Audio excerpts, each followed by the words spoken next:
Introduce yourselves. We'll start over on the far side. Are you ready? Yep. Okay, go. Will Fox. James Redkin. Mitch Thompson. Tucker Johnson. Coach, opening thoughts on the game.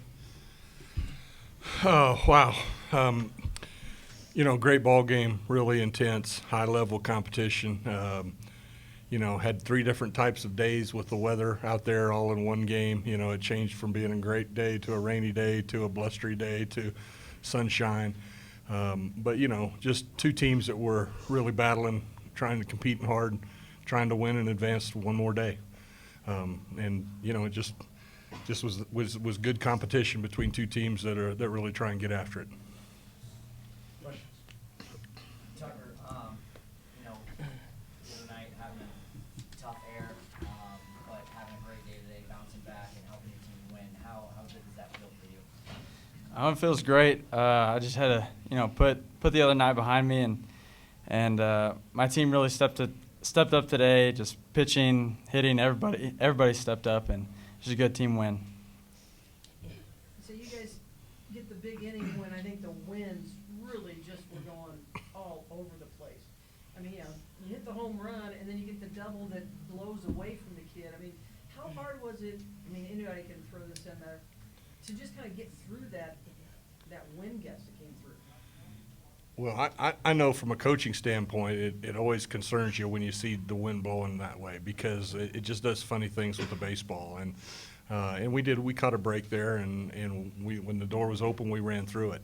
It's just one of those things. You got to be a mentally tough. You got to be a mentally tough team. It's not always going to be easy. It's not always going to be sunny and no wind. There's going to be trouble, and we play in a lot of crazy weather in Texas. We're used to dealing with the wind a whole lot. I think that when you look back at even what Tucker had to say, about his error, it just shows his mental toughness. It shows this team's, resilient. And, yesterday was a tough deal, tough way to lose a game. But today we had a great bounce back win. You see James in the inning, Tucker hits the home run, you hit one deep and you see the guy, I mean, he's running around trying, and you're probably running the bases, but I mean, the right fielder thinks he's got a beat on it, and all of a sudden he's lunging for it. You're just thanking the wind at that point. Well, we've learned all year that we play at a park where the sun is in a bad spot for the right fielder, so any fly ball we've been taught to run it out and play it as if he's not going to catch it. So that's what I was doing. And with 2 outs, I'm just going to keep running anyways. And we're a good 2-out hitting team. So, and after that, I think we scored 4 more runs that inning, so that really helped. See, Will, the diving stop you made in the 7th, I think you just changed pitchers, then you got the bases loaded, you guys needed an out.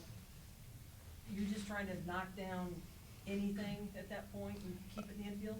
Yeah, well, the 2 games before that guy had hurt his hamstring, so we had talked in the infield, and we had said if we knock it down, then we got plenty of time to get the guy first. So, and the umpire was actually in a bad position, so when I dove, I had to cross him, so I lost the ball.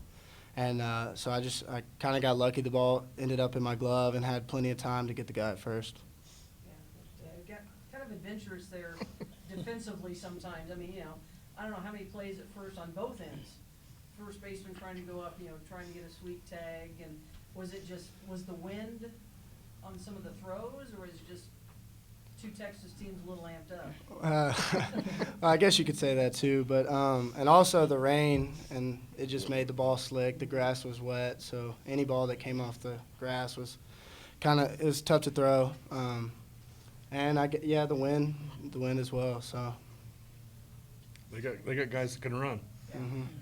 You're facing speed. You're facing a wet ball. You're facing the wind that's going to carry it. If you don't get behind it and throw a good 4-seamer across the field, it's going to be cutting and moving. And it did keep our first baseman very active over there, trying to keep balls, and hold the bag. So.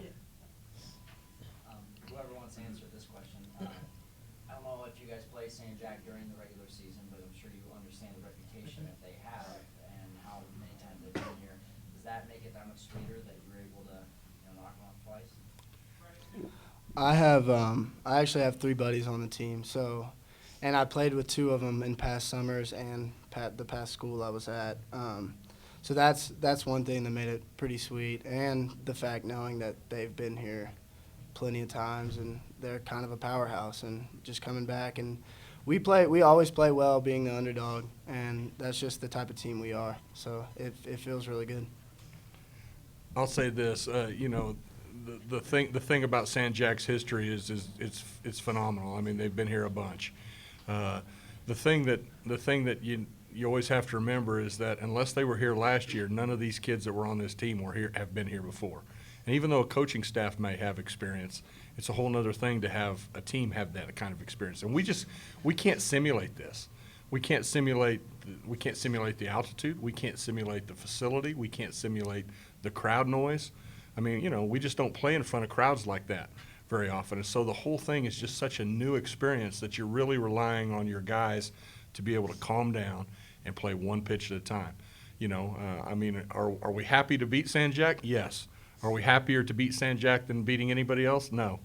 Yeah, you know, our goal is just to try and be the very best we can be, and we're going to play whichever team we're playing that day, and we're going to try and win that game.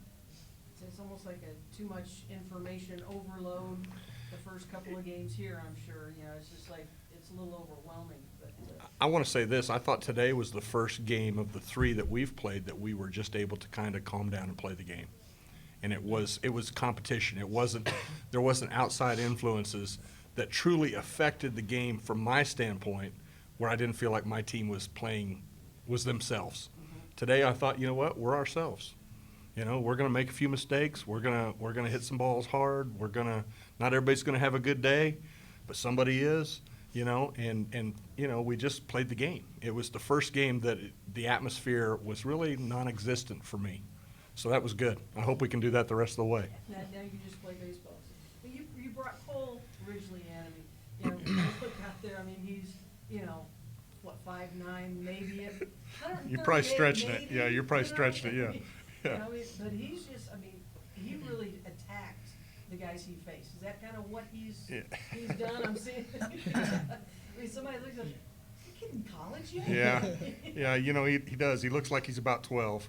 He's probably 5'8", 140 pounds, soaking wet. But I'm telling you, he's got a big heart. He's a great teammate. He's a guy that now our ball club, for the last 3 or 4 weeks of the season, really, we just trust him. And you know what? Cole's going to be Cole out there, and he's been phenomenal for us here on this run. He's a guy that's overcome an injury. You know, last year he ends up getting a medical red shirt. He gets hurt after throwing 3 innings in the season. It's a fractured elbow. And, you know, so he had to rehab that. And at the beginning of the year, he wasn't back to being what he was. He struggled with command. He didn't have good feel. But now all of a sudden, here we go at the end of the year, and he's a stud as far as I'm concerned. A 5'8", 135-pound grown man. Yeah, his uniform looks about 3 sizes too big. But hey, you know, he looks like he guts things out and really does a good job. Good competitor. We love him. Coach, you mentioned the team finally felt like, you know, themselves, I guess, today. How much of that do you attribute to the fact that you had your backs against the wall because you lost last night? Well, I mean, I'm real proud that we had a great bounce back win because, you know, I was concerned about it. I'll be honest with you, especially after finishing so late last night and then have to kind of get up today and get going again. You got to put it behind you, and I was concerned. I was concerned at batting practice. I mean, I called the whole team up. We talked about it. I got after them a little bit. I was concerned when we got here to the ballpark. This team they stay really loose, okay? They're not tight. They're just, they stay loose. And you know, Coach Barry and I were talking about it, you know, driving over here. He goes, well, we don't have to worry about them being tight. And I go, no, I wish they were a little more tight. Crap, this is kind of it. I want to be ready to be good today. But, you know, they show up, we played good, and we played well and competed hard. So. Other questions? All right, guys, thank you. Thank you. Nice job. Appreciate y'all.